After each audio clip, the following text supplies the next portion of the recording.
गुरुर्ब्रह्मा गुरुर्विष्णू गुरुर्देवो महेश्वरः गुरु साक्षात परब्रह्म तस्मै श्री गुरवे नमः. तस्मै श्री गुरवे नमः. नमस्कार. आपण 18वा अध्याय सध्या शिकायचा प्रयत्न करतोय. 18व्या अध्यायातल्या 55व्या श्लोकावर चिंतन सुरू आहे आपलं. तर गेल्या वेळेस आपण काही वेळ केलं त्याच्यावर चिंतन, त्याच्या आधी पण त्याच श्लोकावर चिंतन केलं होतं. तर त्याच्यामध्ये ब्रह्मभूत प्रसन्नात्मा न शोचती न कांक्षती, स्वतःच्या स्वरूपाचं दर्शन किंवा बोध झाल्यानंतर जो जीवात्मा आहे तो कसा प्रगट होतो, त्याची लक्षणं काय. मदभक्ती लभते पराम. ज्याला अशा प्रकारचा बोध झालेला आहे त्याला पराभक्तीचा लाभ होतो असं भगवंत सांगतात. पराभक्ती म्हणजे आपण जी सर्वसाधारण भक्तीची परिभाषा करतो की माझी अमुक एक इष्टदेवता आणि त्या देवतेचा मी भक्त आहे वगैरे वगैरे, किंवा आपण देवघरात जाऊन एखाद्या मूर्तीसमोर बसतो किंवा देवळात जातो मूर्तीसमोर बसतो आणि आपण काहीतरी स्तोत्र वगैरे म्हणतो किंवा आरत्या म्हणतो, उपासना करतो, षोडशोपचार पूजा पण असते.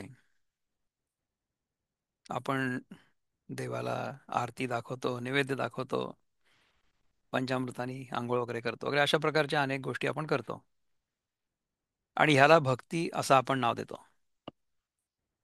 परंतु पराभक्ती म्हणजे काय. पराभक्ती म्हणजे जे त्या देवतेचं किंवा भगवंताचं तत्व आहे ते तत्व ओळखणं, ते लक्षात येणं, ते तत्व आणि माझं जे तत्व आहे ते एकच आहे हे समजणं, याचा बोध होणं आणि मग त्या देवतेसमोर नतमस्तक होणं, हा ज्ञानी भक्त. असा ज्ञानी भक्त मला सगळ्यात जास्त प्रिय आहे असं भगवंत सांगतात. आणि अशा प्रकारचा बोध झाल्यानंतर प्रसन्नात्मा न शोचती न कांक्षती. याचा अर्थ हा नाही की आपण आपलं कर्तव्य कर्म पूर्ण नाही करणार. जोपर्यंत आपण या जगामध्ये राहतो आहोत, जोपर्यंत आपण या शरीरात आहोत, तोपर्यंत या शरीराने आपल्याला स्वधर्मरूपी कर्म करत राहणं, कुठल्याही फळाची अपेक्षा न करता करत राहणं भाग आहे. आदोष आपला हात वर आहे. काही विचारत होता का. तो एक प्रश्न मनात आला. देवाला अद्वैत पाळणारा भक्त सगळ्यात प्रिय आहे का? अद्वैताचा ज्याला बोध झालेला आहे आणि तो बोध झाल्यानंतर सुद्धा जो भक्ती करतो, कशा करता भक्ती करतो. कारण की त्याला दुसरं काही करावं असं वाटत नाही. भगवंताच्या खऱ्या स्वरूपाचा बोध झालेला आहे पण तरी सुद्धा भक्ती करतोय. कशा करता की मला भगवंताकडून काही नको आहे, मला भक्ती करून देवाकडनं काही मिळवायचं राहिलेलं नाही. पण मी भक्ती का करतो. भक्तीसाठीच भक्ती. त्याच्याकडनं काही मिळवायचं नाही आपल्याला. मिळवणार काय. कारण की मला जर माझ्या स्वरूपाचा बोध झालेला असेल तर त्या स्वरूपामध्ये आपण मिळवणार काय आणि त्याच्यातनं घालवणार काय. आपल्या स्वतःचं स्वरूप म्हणजे अनंत आहे. तर त्या अनंतामध्ये आपण काही मिळवू पण शकत नाही आणि त्याच्यातनं काही काढू पण शकत नाही. शब्दांच्या पलीकडे आहे. ज्ञानी भक्त आणि अद्वैत भक्त ह्याच्यातला काय डिफरन्सिएशन आहे? ज्ञानी भक्त अद्वैतामध्येच राहतो नेहमी. जो अद्वैतामध्ये राहतो तोच आहे ज्ञानी भक्त. तर बघूया ज्ञानेश्वर महाराज काय म्हणतात. तर मागच्या वेळेस आपण एक खूप मोठा श्लोक बघणार होतो आणि तिथे येऊन थांबली होती आपली गाडी. तर तिन्ही अवस्थांचे निद्वारे उपाध्युपहिताकारे भावा भावरूप स्फुरे दृश्य जे हे. हाचा अर्थ हा आहे की जागृती, स्वप्न आणि सुषुप्ती या तिन्ही अवस्थांच्या द्वाराने स्थूल, सूक्ष्म व कारण या तीन प्रकारच्या उपाधींच्या आणि विश्व, तैजस आणि प्राज्ञ या तीन उपहितांच्या आकाराने, अभिमानी जीवांच्या आकाराने व भावरूपाने, जे जागृती आणि स्वप्न या दोन अवस्थेमध्ये असणेपणाने आणि अभावरूपाने सुषुप्ती अवस्थेमध्ये नसणेपणाने, हे जे दृश्य म्हणजे संपूर्ण विश्व अनुभवास येतं. हं? त्याच्यानंतरचं जे ओवी पण म्हणतो, मग हे सगळंच्या सगळं एकत्र समजण्याचा प्रयत्न करू. ते हे आघवेची मी द्रष्टा, ऐसिया बोधाचा माझी वटा, अनुभवाचा सुभटा धेंडा तो नाचे. हे चांगल्या योद्ध्या अर्जुना, ते हे सर्वच मी द्रष्टा आहे अशा या बोधाच्या भरात तो ज्ञानी भक्त लग्नामध्ये जसा धेंडा नाचतो तसा तो अनुभवाने नाचू लागतो. आता कसं आहे पहा की जागृती, स्वप्न आणि सुषुप्ती या तिन्ही अवस्थांच्या द्वाराने आपल्याला काय लक्षात येतं? जागृती आणि स्वप्न या दोन अवस्थांमध्ये आपल्याला हे विश्व जे आहे ते असणेपणाने, म्हणजे हे आहे असं वाटतं, असणेपणाने अनुभवायला येतं. आपण जेव्हा जागा असतो, म्हणजे आत्ता आपण जागा आहोत ना, तर आपल्याला हे सगळं जग आहे असं वाटतंय. त्याचप्रमाणे जेव्हा आपण स्वप्नात असतो, स्वप्न बघत असतो, तेव्हा देखील आपल्याला हे जग आहे असं वाटतं. तर जागृती आणि स्वप्न या दोन अवस्थांमध्ये असणेपणाने हे जग आहे असं वाटतंय. आणि जेव्हा सुषुप्ती असते, सुषुप्ती म्हणजे गाढ निद्रा, गाढ झोप, जेव्हा आपल्याला गाढ झोप लागते तेव्हा नसणेपणाने, म्हणजे आता हे जग आहे परंतु झोपेमध्ये हे जग नाही आहे, तर मला असणेपणाने हे जग जाणवतं किंवा झोपेमध्ये नसणेपणाने हे कळतं. झोपेमध्ये हे जग नाही आहे, जागृतावस्थेमध्ये आणि स्वप्नामध्ये हे जग आहे. त्यामुळे हे जग असणेपणाने कळतं आणि नसणेपणाने पण कळतं. नसणेपणाने केव्हा कळतं? जेव्हा जागं होतं तेव्हा कळतं. जागं झाल्यानंतर आपण असं म्हणतो की काल रात्री मला खूप चांगली झोप लागली होती,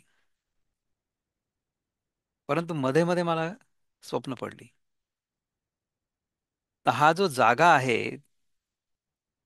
तो स्वप्नामध्ये होता का किंवा तो झोपेमध्ये होता का? जो जागा आहे तो झोपेमध्ये नव्हता, जागा आहे तो स्वप्नात नव्हता.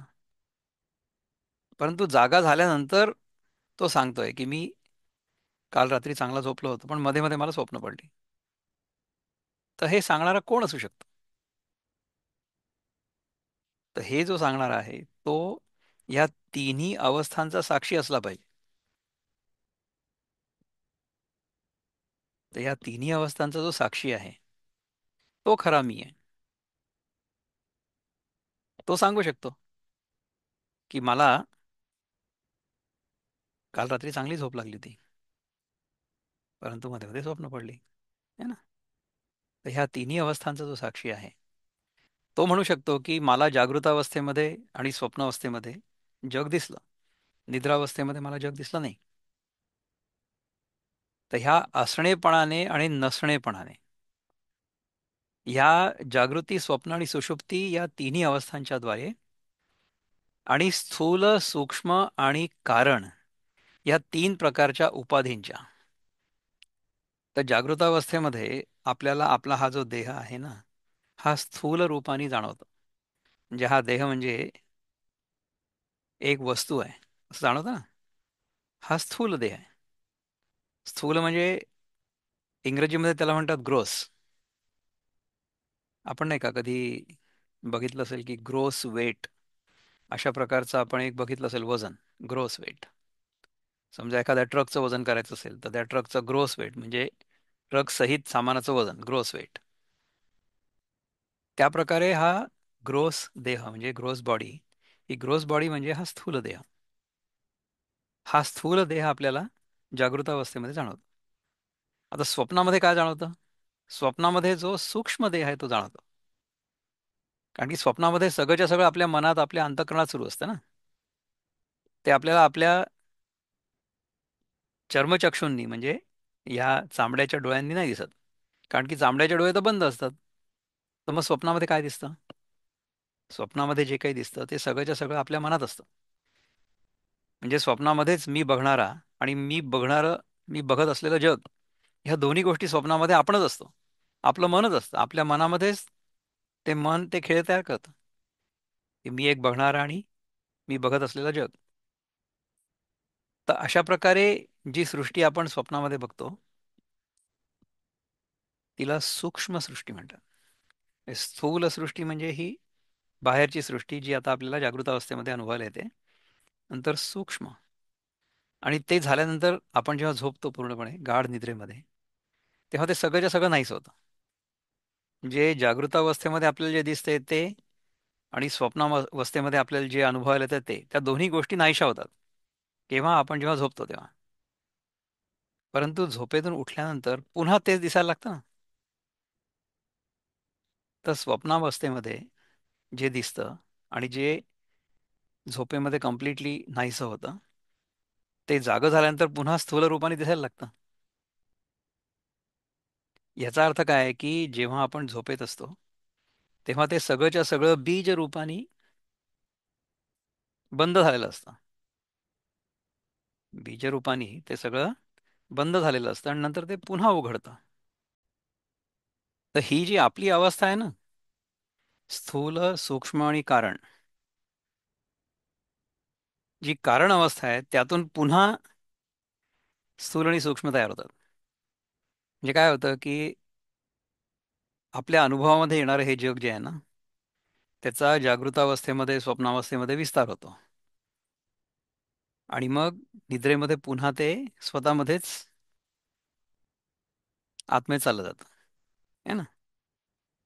तर उपनिषदामध्ये एक मंत्र येतो, की मयी एव सकलम जातम, म्हणजे माझ्यामधूनच हे सगळंच्या सगळं उत्पन्न होतं.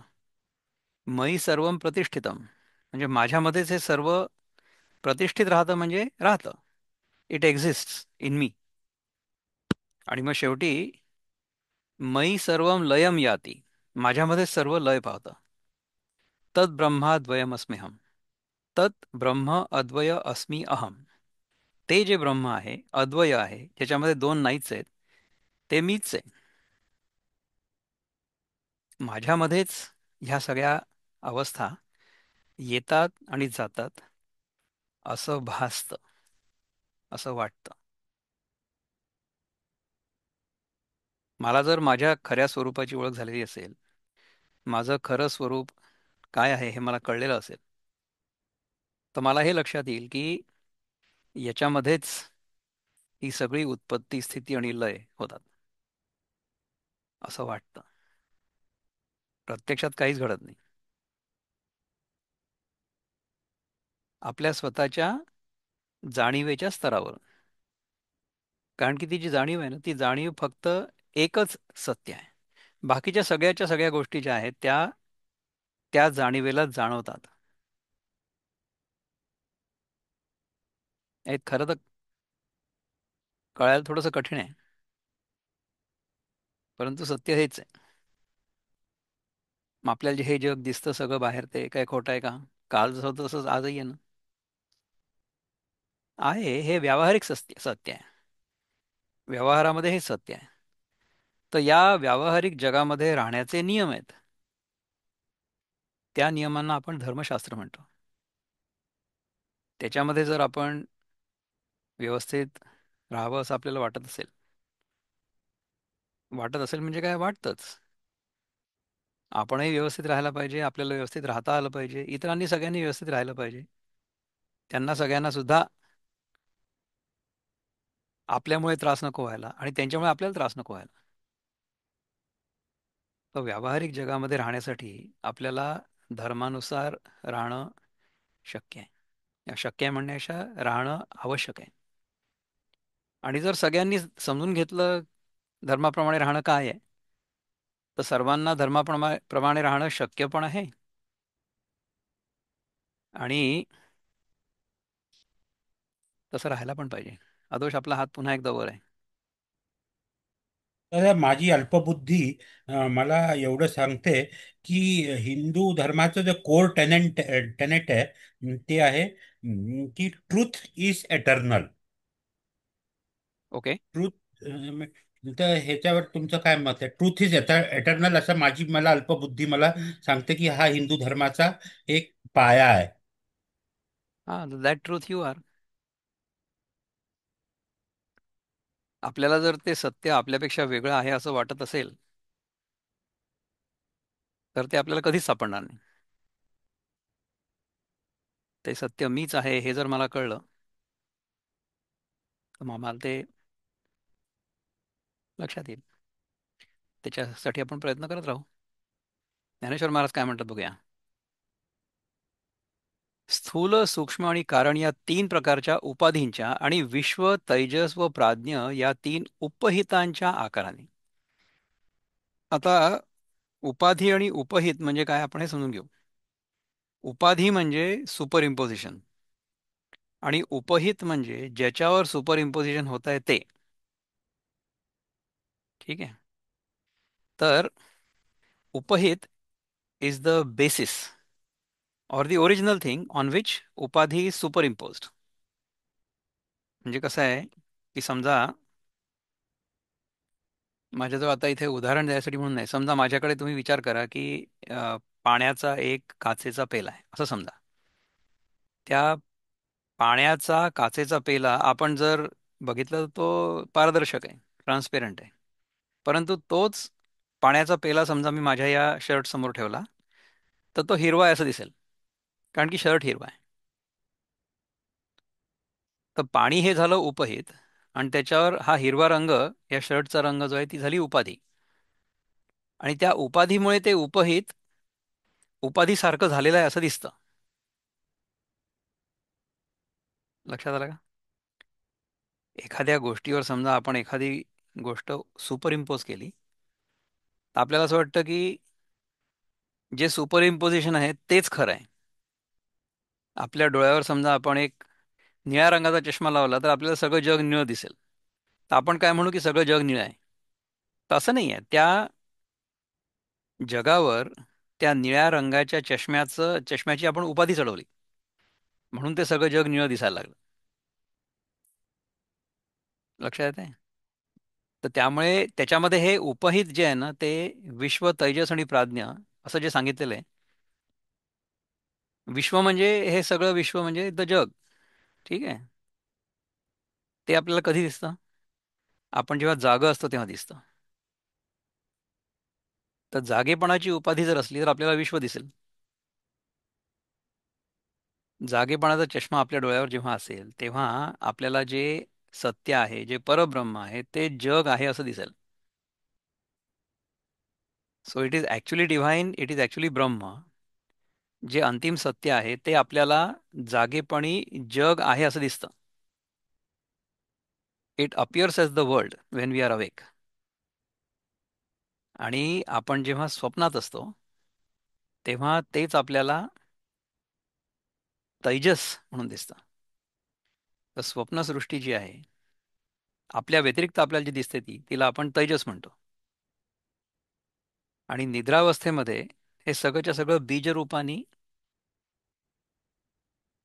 बंद झालेलं असतं, संकुचित झालेलं असतं, त्याचं आकुंचन झालेलं असतं. It is contracted. तर त्याला म्हणतात प्राज्ञ. तर ह्या सगळ्या गोष्टी आपल्याला माहिती असायलाच पाहिजे, किंवा आपण शिकायलाच पाहिजे, किंवा ह्याच्यामध्ये आपण स्कॉलर व्हायला पाहिजे, याची काही गरज नाही. आपल्याला समजा कळलं की ह्या ज्या तीन अवस्था आहेत आपल्या स्वतःच्याच, आपल्याला जगाबद्दल काही नाही करायचं, आपल्याला स्वतःबद्दल शिकायचं, स्वतःच्या अनुभवावरनं शिकायचं. तर स्वतःच्या अनुभवामध्ये मला जागृतावस्थेचा अनुभव येतो. I am awake right now. I hope you are awake right नाव.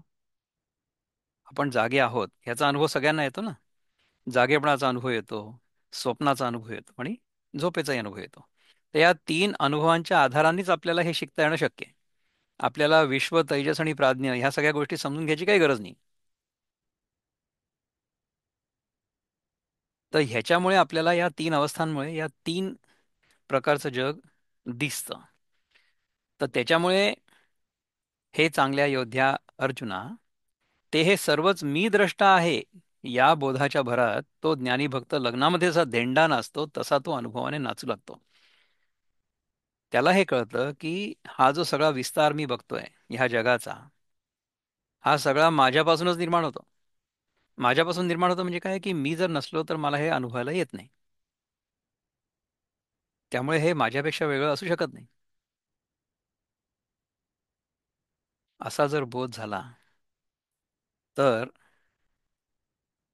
माझा आनंद माझ्यामध्ये मावणार नाही. तो आनंद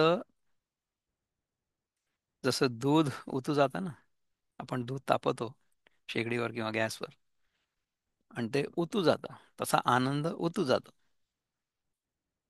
तो या शरीरामध्ये या मनामध्ये मावत नाही. तर अशा प्रकारे मला समजा माझ्या आनंद स्वरूपाचा बोध झालेला असला तर मला हे लक्षात येईल की हे सगळंच्या सगळं जग जे आहे ना, हे माझ्याच मनाचा विस्तार आहे. हा माझाच विस्तार आहे. मी जेव्हा जागा असतो तेव्हा हे जग आहे असं वाटतं. मी जेव्हा स्वप्नात असतो तेव्हा हे जग आहे असं वाटतं. परंतु हे सगळंच्या सगळं जग माझ्यामध्येच पुन्हा येऊन विरघळून जातं, विरून जातं, विलय पावतं. मयी एव सकलम जातं, मयी सर्वं प्रतिष्ठितं, मयी सर्वं लयं याति, तद ब्रह्माद्वयमस्म्यहम्. तर अशा प्रकारे हा जो ज्ञानी भक्त आहे त्याला स्वतःच्या स्वरूपाचा बोध होतो आणि ह्या तिन्ही अवस्था माझ्यातूनच निर्माण होत आहेत, मला अनुभवायला येत आहेत आणि माझ्यामध्येच पुन्हा एकदा लय पावत आहेत. मी जागा नाही होत, मी स्वप्न नाही बघत, मी झोपी नाही जात, परंतु ह्या तिन्ही अवस्था माझ्यामध्ये येतात आणि जातात. रेल्वे गाडीचं उदाहरण, जोपर्यंत आपलं लक्ष बाहेर हलणाऱ्या रेल्वे गाडीवर असेल तोपर्यंत आपली गाडी हलते असं आपल्याला वाटेल. आपली गाडी प्लॅटफॉर्मवर उभी असली असली तरी सुद्धा ही आहे माया. तर हे जर आपल्याला समजलं तर मग काय, आपण इथे गीतेच्या क्लासला आल्याचं सार्थक झालं असं म्हणायचं. रज्जू जालिया गोचरू, आभासता तो व्याळाकारू, रज्जूची असा निर्धारू होय जेवी. रज्जू आपल्या स्वरूपाने दिसल्यावर तिच्यावर भासणारा सर्पाकार वास्तविक खरा नसून रज्जूच आहे असा ज्याप्रमाणे निश्चय होतो. हे कसं आहे पहा, की आपल्याला अंधारामध्ये दोरीच दिसत असते परंतु ती साप आहे असं आपल्याला वाटतं. असते ती दोरीच, पण आपल्याला साप आहे असं वाटतं. म्हणजे काय की हे सगळं जग म्हणजे आहे ब्रह्मच. ते अंतिम सत्य तेच आहे. That truth is eternal. परंतु I call it the world. मला ते जगासारखं भासतं.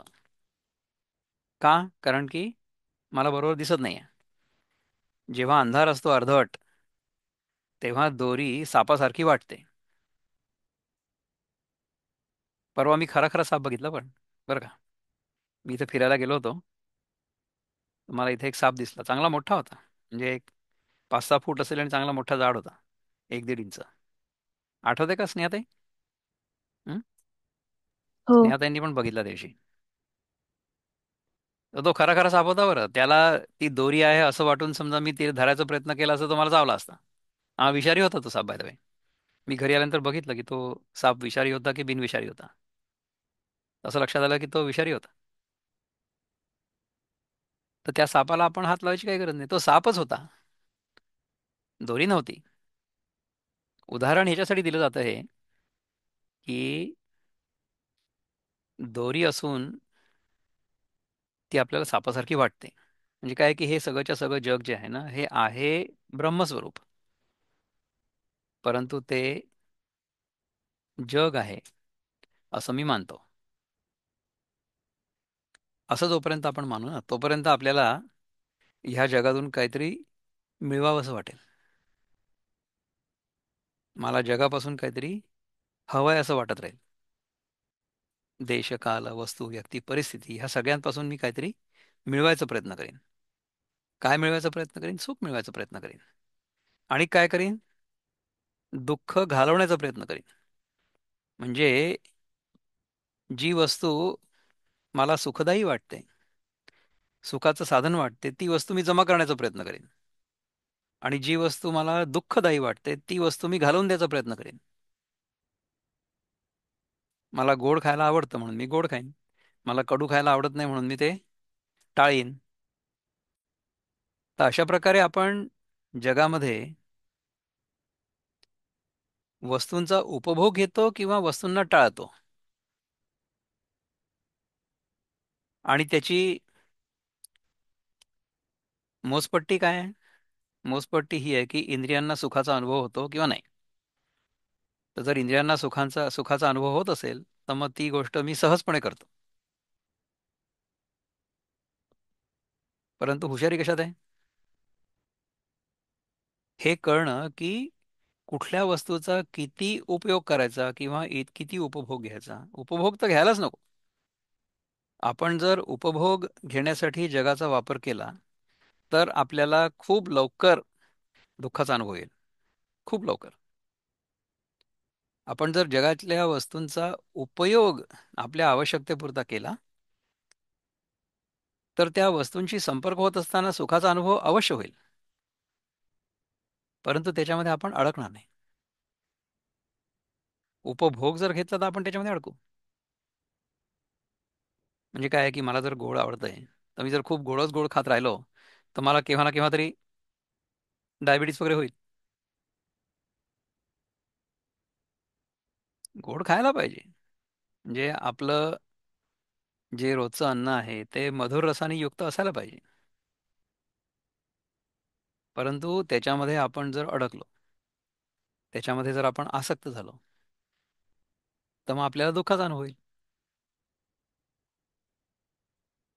त्यामुळे कुठलं सुख कुठपर्यंत घेऊन जायचं आणि कुठे गेल्यानंतर थांबायचं याच्यासाठी आपल्याला गीता सांगते. 6व्या अध्यायात आपल्याला सांगितलं होतं भगवंतानी. आपण आता 18व्या अध्यायामध्ये जर आपण ह्याच्या आधीचं सगळं व्यवस्थित शिकलेलो असू तर 6व्या अध्यायात आपल्याला सांगितलं होतं त्यांनी, युक्ताहार विहारस्य युक्त चेष्टस्य कर्मसु युक्त स्वप्नावबोधस्य योगो भवती दुःख. हा युक्त आहार आणि युक्त विहार या दोन्ही गोष्टी युक्त जर असल्या तर मग आपल्याला दुःख नाही होणार.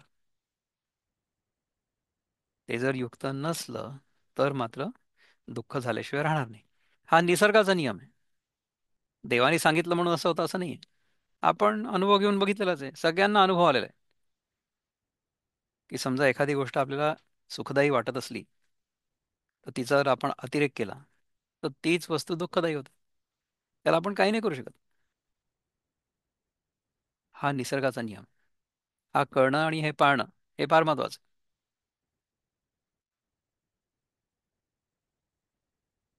परंतु जर आपल्याला हे लक्षात आलं की हे जे जग आहे हे उपभोगाचं साधन नसून हे उपासनेचं आणि पूजेचं साधन आहे. पूजा आपण कशी करतो? पूजा आपण देवळात जाऊन म्हणा किंवा घरातल्या सुद्धा देवाची पूजा कशी करतो? आपण जगातल्या वस्तूंचा उपयोग करतो आणि ती वस्तू आपण देवाला अर्पण करतो. म्हणजे आपण फुलं तोडून आणतो. कुठनं? शेजारच्यांच्या घरात.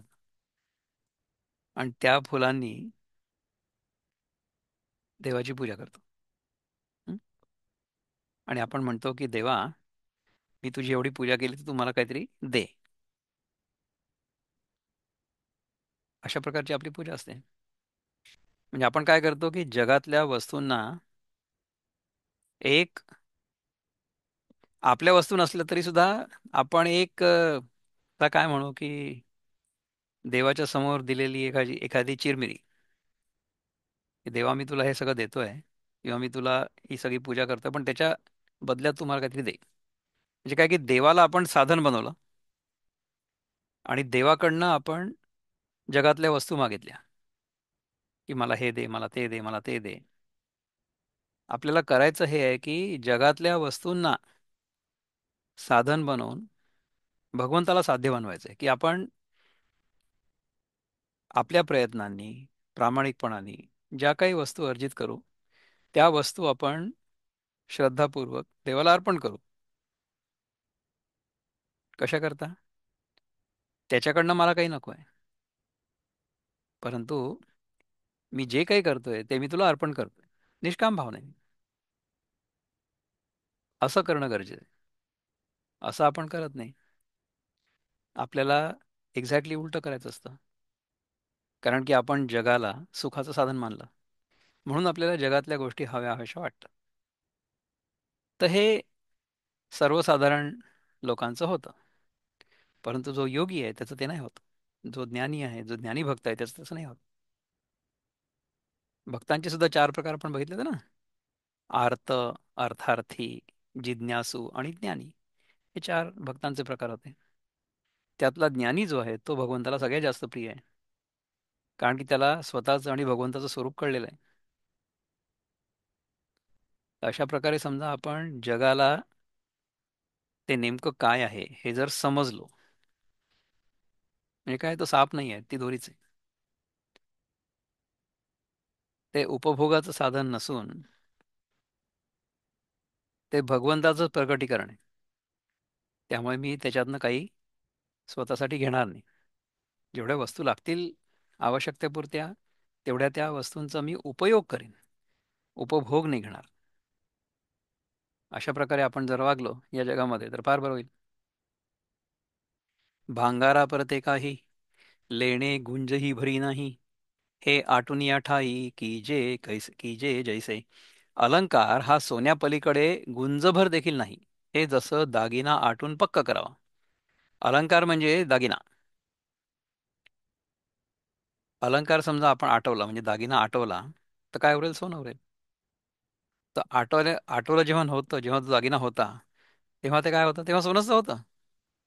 परंतु त्यातल्या सोन्याकडे आपलं लक्ष नसून आपलं लक्ष त्याच्या आकाराकडे, त्याच्या रूपाकडे, त्याच्या उपयोगितेकडे होतं. म्हणजे सोनं सोनंच होतं, परंतु आपण त्याला बांगडी म्हटलं, आपण त्याला मंगळसूत्र म्हटलं, हं? आपण त्याला अंगठी म्हटलं. अशा प्रकारच्या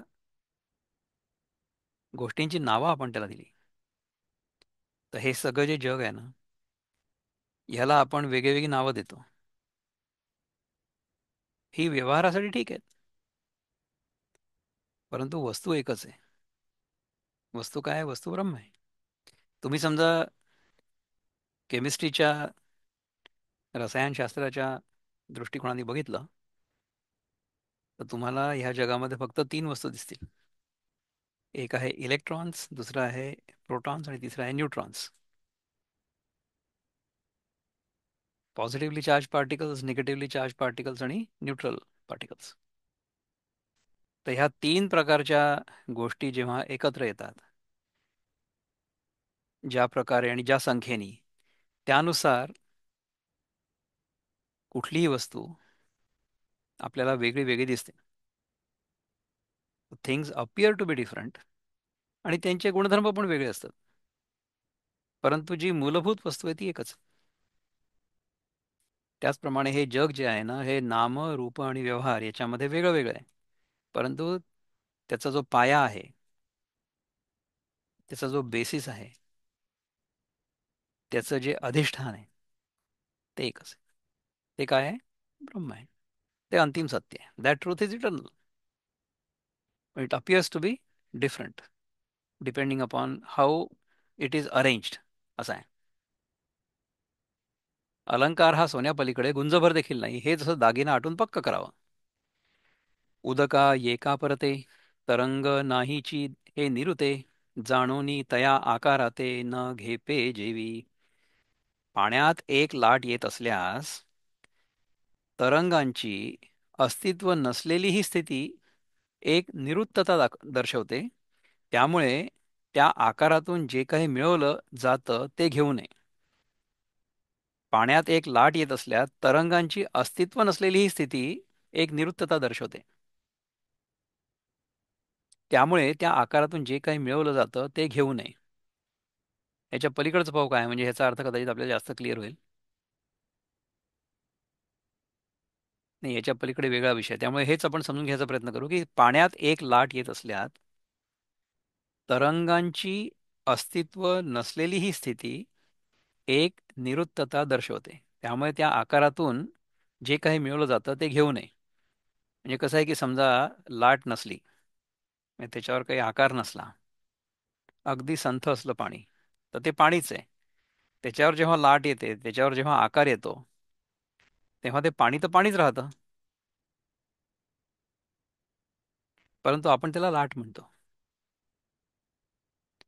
तर पाण्याला लाट म्हणणं किंवा पाण्याला समुद्र म्हणणं हे काय आहे की आपण त्या पाण्यावर समुद्राची किंवा लाटेची उपाधी चढवली. उपहित काय आहे? उपहित पाणीच आहे. त्या उपहितावर आपण नाम रूप व्यवहार या दृष्टीने त्याच पाण्याला समुद्र म्हटलं आणि त्याच पाण्याला लाट म्हटलं.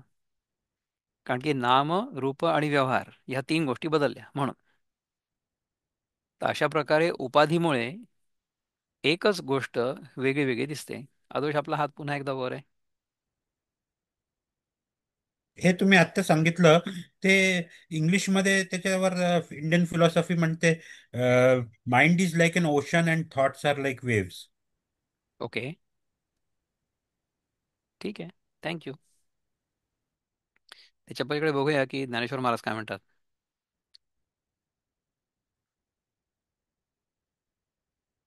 ना तरी स्वप्न विकारा समजता, चेऊनिया उमाणे घेता, तो आपणया परोता न दिसे जैसा. अथवा स्वप्नातील सर्व पदार्थ आपल्याहून वेगळे आहेत असं ज्याप्रमाणे अनुभवायला येत नाही. स्वप्नामध्ये सगळंच्या सगळं आपलं मनच असतं. आपल्या मनामध्येच सगळंच्या सगळं चित्र तयार होतं. आपलं मनच सगळं पूर्ण स्वप्न बनतं. स्वप्नामधल्या सगळ्या गोष्टी, स्वप्नामधल्या सगळ्या व्यक्ती, स्वप्नामधले सगळे इव्हेंट्स, हे सगळंच्या सगळं आपलं मनच तयार करतं. तैसे जे काही आथी नाही, आथी नाथी, येणे होय ज्ञेय स्फूर्ती, ते ज्ञाताची मी हे प्रतीती होऊनी भोगी. त्याप्रमाणे आहे आणि नाही म्हणजे भाव किंवा अभाव या रूपाने जे काही ज्ञेय स्फुरतं. ज्ञेय म्हणजे काय की आपल्याला जे जाणवतं ती गोष्ट, जी ज्ञात होणारी गोष्ट, त्याला म्हणतात ज्ञेय. ज्ञेय म्हणजे व्हॉट इज नोन, म्हणजे ज्ञेय. ते मी ज्ञाताच आहे हा त्याला अनुभव होऊन तो ज्ञानी भक्त तो अनुभव भोगतो. आता हे किती कठीण आहे पहा समजून घ्यायला, की जे ज्ञेय आहे ते देखील मीच आहे हे तो ज्ञानी समजतो. म्हणजे कसं, की बाहेर जे जग दिसतंय मला, ते जग मला त्याचा जोपर्यंत प्रतिबिंब रूपाने किंवा सेन्सेशनच्या रूपाने अनुभव येत नाही, तोपर्यंत बाहेर आहे हे मला जाणवतच नाही. तुम्ही आत्ताचाही अनुभव विचार करा, की तुम्हाला असं वाटतंय की मी तुमच्याशी बोलतोय, परंतु ह्या स्क्रीनवरनं प्रकाशकिरण तुमच्या डोळ्यातून तुमच्या मनामध्ये जाऊन त्याचा अनुभव येईपर्यंत किंवा त्याची संवेदना होईपर्यंत तुम्हाला मी तुमच्याशी बोलतोय हे दिसतच नाही. किंवा मी जे बोलतोय त्याचा जो आवाज आहे तो तुमच्या कानामध्ये जाऊन तुमच्या मेंदूमध्ये गेल्यानंतर तुम्हाला त्याची संवेदना जोपर्यंत होत नाही तोपर्यंत मी तुमच्याशी बोलतोय तुम्हाला ऐकूच नाही येणार. म्हणजे काय आहे की तुम्हाला सगळ्याच्या सगळा अनुभव तुमच्या आतमध्येच होतोय, बाहेर काहीच नाही. तर आपली जी जाणीव आहे ना तीच आपल्याला बाहेर जगाच्या रूपाने प्रगट झालेली दिसते, अनुभवायला येते. आपली जर जाणीव नसेल तर बाहेर काहीच जग आपल्याला अनुभवायला येणारच नाही ना. म्हणजे काय आहे की हे जे बाहेरचं जग आहे हे मला माझ्या आतमध्ये फक्त संवेदनांच्या रूपाने अनुभवायला येते, बाकी काहीच नाही. So everything is happening within me. बाहेरचं जग हे माझ्यापेक्षा वेगळं नाही आहे, माझ्याच संवेदनांचं प्रतिबिंब आहे.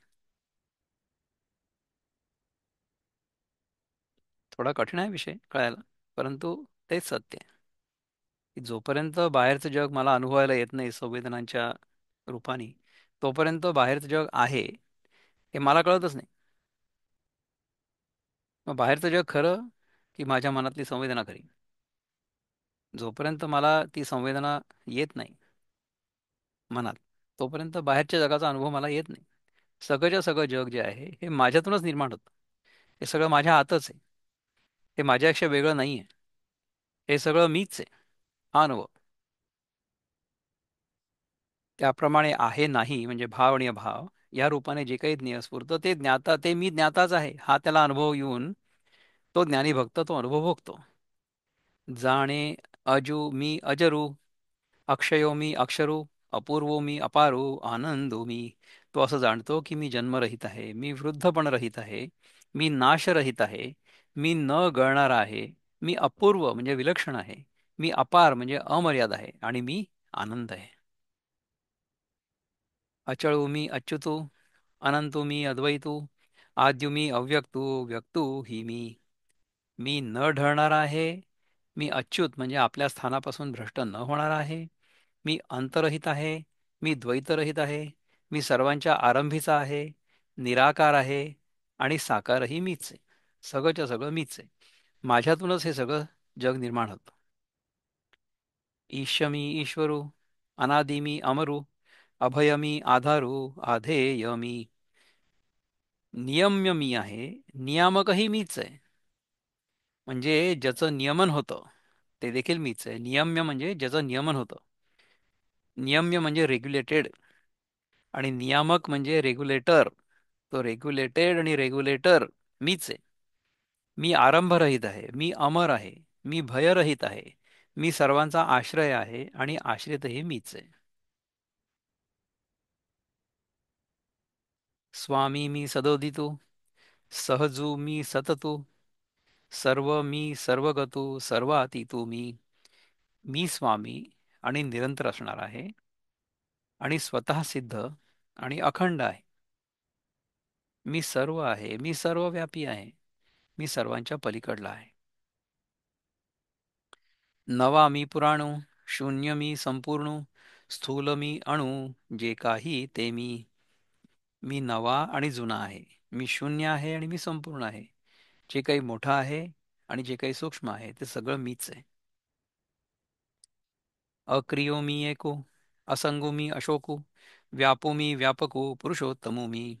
मी क्रियारहित आहे, मी एक आहे, अद्वितीय आहे. मी संगरहित आहे आणि शोकरहित आहे. व्याप्य म्हणजे जे काही व्यापलं गेलं आहे ते, आणि व्यापक म्हणजे ज्यांनी व्यापलं गेलं आहे ते, ते मी आहे. उत्तम पुरुष मी आहे. अशब्दो मी अश्रोतृ, अरूपो मी अगोत्रू, समो मी स्वतंत्रू, ब्रह्म मी परू. मी शब्दरहित आहे आणि कर्णरहित आहे. मी रूपरहित आहे आणि कुळरहित आहे. मी सारखा आणि स्वतंत्र आहे. सर्वाहून पलीकडचं जे ब्रह्म ते मी आहे. अहम ब्रह्मास्मी. ऐसे आत्मत्वे मज एकाते, या अद्वय भक्ती जाणोनी निरुते, आणि याही बोधा जाणते, तेही मीची जाणे. अशा आत्मत्वात मी एक आहे, या अद्वय भक्तीने निरुत्तता जाणता येते, आणि याही बोधाने मीच जाणतो. म्हणजे हे सगळं जे काही आहे, छोट्यातल्या छोट्यापासून ते मोठ्यातल्या मोठ्यापर्यंत, शून्यापासून ते अनंतापर्यंत, सगळंच्या सगळं मी. माझ्या व्यतिरिक्त इथे दुसरं काही नाहीच. अशा प्रकारे समजा आपल्याला स्वतःच्या स्वरूपाचा बोध झाला तर किती आनंद होईल. इथे मी थांबतो थोडस, बघतो की तुम्हाला याच्याबद्दल काही वाटतं का. 2000 ओव्या झाल्यात आपल्या आत्तापर्यंत. बोला समीरजी. पण दादा, भूक आणि तहान हे आपल्याला आतमध्ये अशी गोष्ट आहे की आतमध्ये अनुभवतो आपण.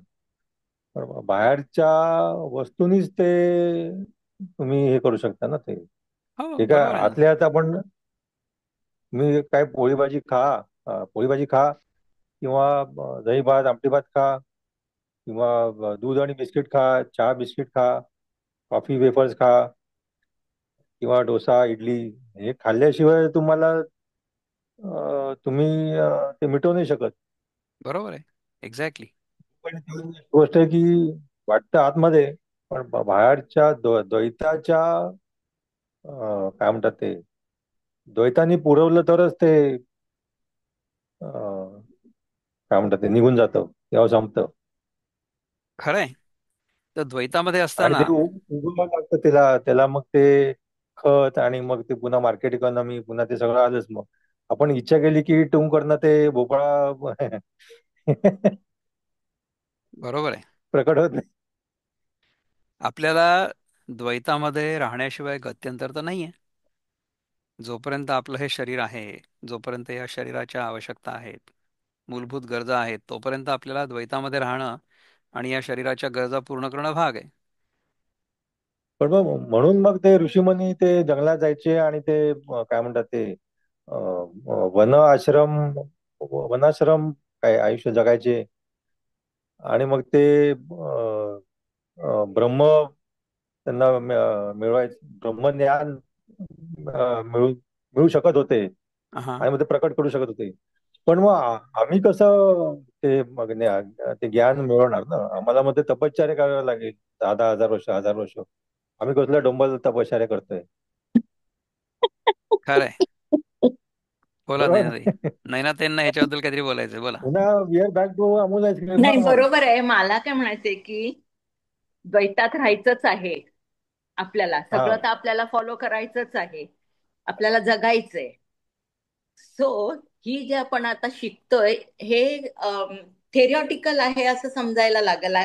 म्हणजे आता मला वाटायला लागले की एक सगळं थेरी आहे आणि only I need to know की ही थेरी आहे आणि this is what it is.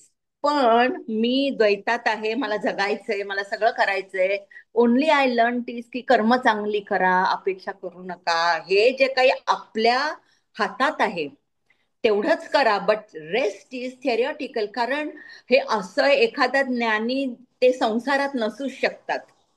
ज्याला संसार आहे, नवरा बायको मुलं सगळं व्यवहार आहेत, त्यांना हे मी आहे, तू पण माझाच आहे, आणि आहे, आणि त्यांनी एक मारावी आणि आपण अरे नाही रे नाही रे आपण मी तूच आहे. It's not possible. कळलं की नाही? मला असं वाटतं की दिस इज थिअरी आणि to understand the concept of the theory is a must, but we cannot live with it. असं असं माझं मत झालंय आजचं ऐकून. नाही आपल्याला म्हणजे या देवाला मी काय जगामध्ये म्हणायचं हा माझा प्रश्न काय आहे की नाही, हे बघा देव काय समीर भाऊ, मी प्रयत्न सांगू का? करतो आपल्याला सांगायचा? Um, what exactly is God telling us? हे बघा, की आपण आता एक उदाहरण सांगते तुम्हाला की समजा आपण गावाला जायला निघालोय, तर आपल्याला शेवटचं लास्ट डेस्टिनेशन एकदम दिसतं का? नाही दिसत. आपण जेव्हा गाडी सुरू करतो तेव्हा हळूहळू हळूहळू आपण म्हणजे एक एक पायरी आपण वर जात असतो. आता सध्या तुम्ही ज्या पायरीवर आहात तिथे तुम्ही पूर्ण बघायचा प्रयत्न केलात, त्याच्यातून तुम्हाला सॅटिस्फॅक्शन मिळालं की तुम्ही दुसरी पायरी चढाल. तर असं करत हा. करत तुम्ही एकदम ब्रह्माच्या तिथपर्यंत पोहोचणारच नाही आहात. तर आता सध्या आपण जिथे आहोत तिथे त्यातल्या त्यात आपण काय मिळवू शकतोय, तर आपण एक क्लास जॉईन करून ते समजावून घ्यायचा प्रयत्न करू शकतोय, किंवा आपल्या मनावर कंट्रोल करू शकतो आपण.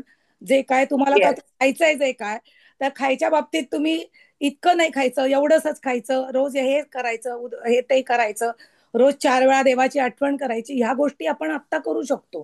तर ते केल्यावर आपण पुढची पायरी चढणार. एक्झॅक्टली. म्हटलं ना, आपल्या आवाक्यात जे आहे जितकं छान समजण्यासारखं आहे, धर्मानी राहणं वगैरे, येस, टोटली एग्री. पण बाकी आहेत ना, हे आपण म्हणतो ना की मला कळलं, मला हे असंच आहे, तर ते एनिवे चांगलंच होतं ऐकायला आणि कळायला सुद्धा. पण मला असं वाटतं आजच्या ह्या लेक्चरवरनं आपल्याला द्वैतामध्ये राहणं भाग आहे, परंतु अद्वैत म्हणजे काय हे समजून घ्यायचे. आणि आपलं जे खरं स्वरूप आहे ते अद्वैतच आहे. त्या स्वरूपाचा जर बोध झाला, त्या स्वरूपाची जर ओळख झाली, तर आपला व्यवहार सुद्धा चांगला होईल. व्यवहारामध्ये आपल्याला जर युद्ध करावं लागलं तर आपण युद्ध करू. किती करू? जेवढी करायची गरज आहे तेवढंच करू. आपणही आता 3च दिवस युद्ध केलं होतं आणि त्यानंतर थांबलो. उगीचच्या उगीच आपण युद्धात ओढले पण नाही गेलो. विचार करा तुम्ही. आपल्याला भूक लागलेली असेल तेव्हा आपण जेवू, पण त्याच्यामध्ये अडकणार नाही. जेवढी भूक असेल तेवढं जेवू आपण. अद्वैताच्या बोधानी किंवा अद्वैताच्या शिकवणींनी द्वैतामधलं आपलं जीवन नीरस किंवा बेकार नाही होणार. आदोष, आपला हात वर आहे, बोला. हा दादा, तुम्ही एक मध्ये याच्या चिंतनात एक शब्द काढला होता की भक्त आनंदात राहतात. हा, तर माझं एक त्याच्यावर पॅरल अनालॉजी आहे.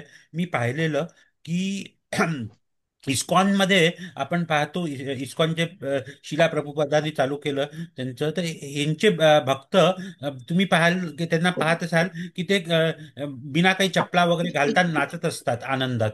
हा, ओके. तर हे म्हणजे काय, त्यांनी पण ती अद्वैताची ही स्टेज आहे का?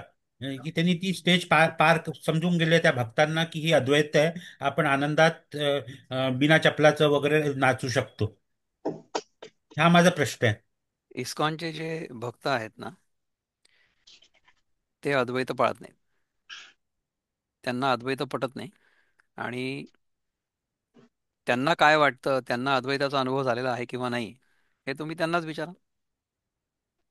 मी कसं सांगणार? आणखीन असं कोणाला काही आनंदात विचार व्यक्त करायचे आहेत? त्यांचं हा, आनंदात असतात तर राहू दे ना त्यांना ते आनंदात, आनंदात जरूर. असतात आणि त्यांच्याकडे म्हणजे असं काही खूप हे नाही, फॅन्सी नाहीये. ते आपले बिना चपलाचे ह्याच्यात असतात आणि आनंदात ते नाचत असतात. हा, तर त्या तुम्ही काय तुमचं म्हणणं असं आहे की ते अद्वैत नाही पाळत का? इस्कॉनच्या लोकांना अद्वैत नाही पडत.